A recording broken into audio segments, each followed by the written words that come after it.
प्रिय भैया बहनों, जैसा कि हम लोग इतिहास में चौथा अध्याय मुगल साम्राज्य प्रारंभ किए थे।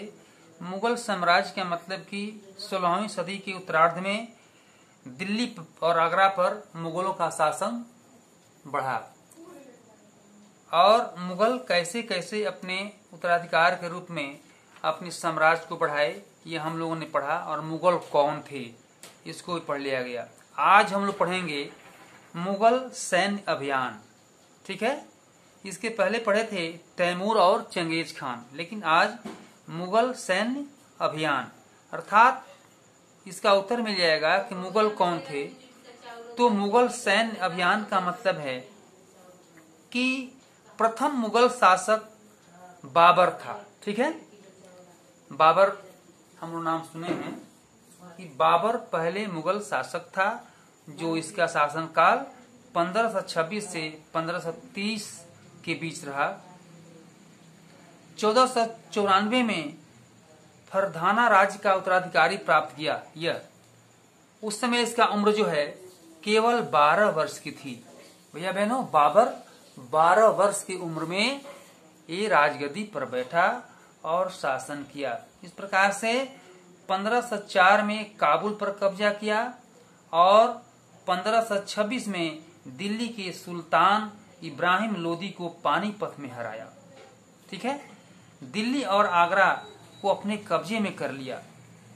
अधिकतर लड़ाइयां दिल्ली को लेकर के हुई है। हम ये भी देखते हैं कि बाबर का बेटा हुमायूं किस तरह से इसके उत्तराधिकार प्राप्त करके और वो भी अपने साम्राज्य को बढ़ाया। ये मेवाड़ और मारवाड़ अर्थात ये दो स्थानों पर इनका राज्य अधिक रहा। गोलकुंडा और बीजापुर ये अधिग्रहण से दक्कन में युद्ध का अंत हो गया, अर्थात इनका अंत जो है गोलकुंडा और बीजापुर के अधिग्रहण से अंत हो गया। आप देखते हैं ये गोला बारूद दिखाया गया है।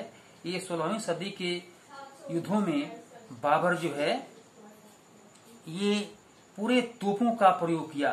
ठीक है, इसमें इनका पानीपत की पहली लड़ाई, ठीक है, पानीपत की पहली लड़ाई तोपों के साथ शुरू हुआ और उसमें वो विजयी रहा। इस तरह से उत्तराधिकार के रूप में बाबर का जो लड़का हुमायूं अर्थात बाबर, एक चीज और देखेंगे कि बाबर वास्तव में किन किन सन में कहां कहां किसको हराया और कैसे साम्राज्य को प्राप्त किया।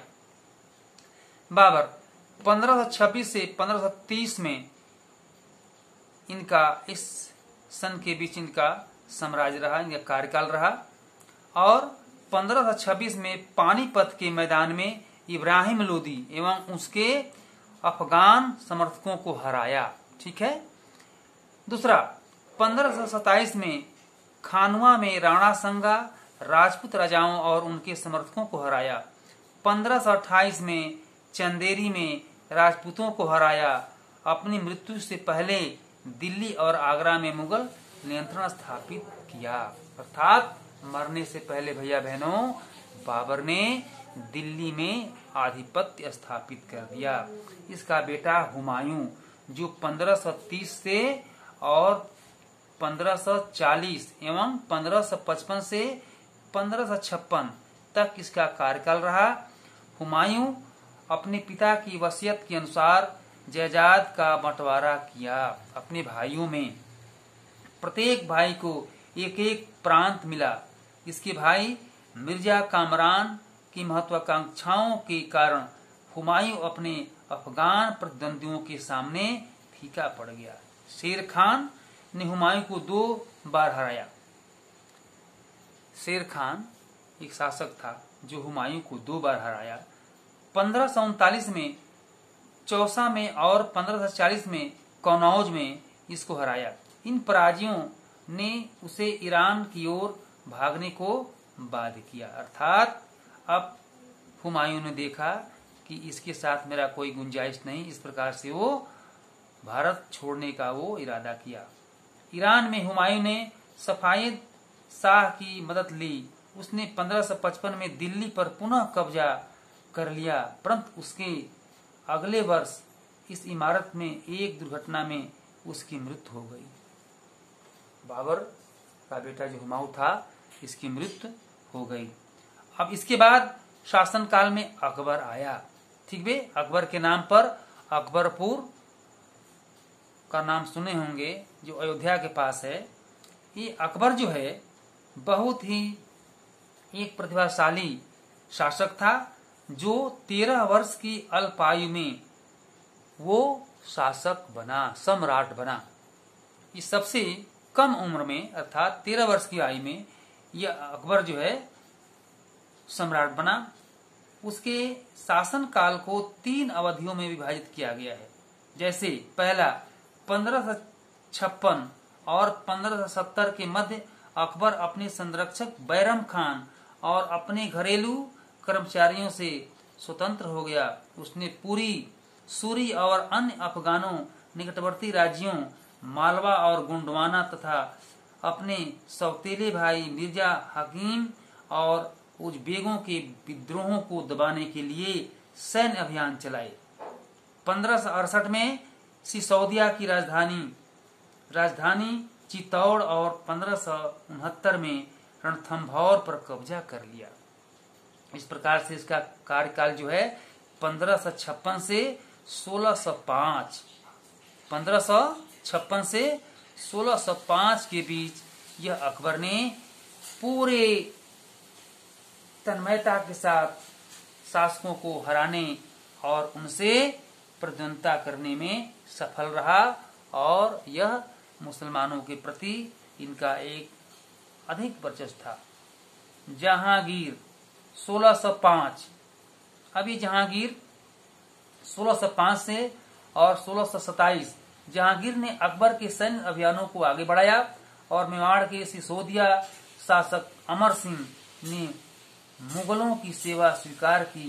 इसके बाद सिखों, अहोमों और अहमदनगर के खिलाफ अभियान चलाया गया, जो पूर्णतः सफल हो गए। इस प्रकार से जहांगीर जो है 1627 से और 1658 के बीच अनेक प्रकार के लड़ाई लड़ा, और 1657 और 58 में शाहजहां के पुत्रों के बीच दरार हो गया और वह सिकोह समेत उसके तीनों भाइयों को मौत के घाट उतार दिया गया, और शाहजहां को उसकी शेष जिंदगी के लिए आगरा में कैद कर दिया गया। ठीक है, शाहजहां वहीं मर गया। इसके बाद अब आए औरंगजेब। ठीक है, 1658 से और 1707 के बीच औरंगजेब आए। ये 1663 में उत्तर पूर्व में अहोमों की पराजय हुई, परंतु उन्होंने 1680 में पुनः विद्रोह कर दिया, और इस प्रकार से उत्तर पश्चिम में यूसुफ जई और सिखों के विरुद्ध अभियानों की अस्थायी सफलता मिली। मारवाड़ के राठौर राजपूतों ने मुगलों के खिलाफ विद्रोह किया, और इसका कारण था कि उनकी आंतरिक राजनीति और उत्तरागार में मुगल अभियान प्रारंभ में सफल हो रहे, परंतु औरंगजेब ने शिवाजी का अपमान किया और शिवाजी आगरा स्थित मुगल कैद खाने से भाग निकले। देखते हैं कि शिवाजी को मुगलों ने अर्थात औरंगजेब ने अपमान किया, उनसे लड़ाई लड़ने की और ये जवान छिड़ा। इस प्रकार से शिवाजी महाराज देखे कि अब इसे हम नहीं पार पाएंगे, तो वे भी उनके साथ उनके सामने से हट निकला। अकबर ने औरंगजेब के विरुद्ध विद्रोह किया। उसमें उसे मराठों और दक्कन की सल्तनत का सहयोग मिला। अंततः वह सफाविद ईरान भाग गया।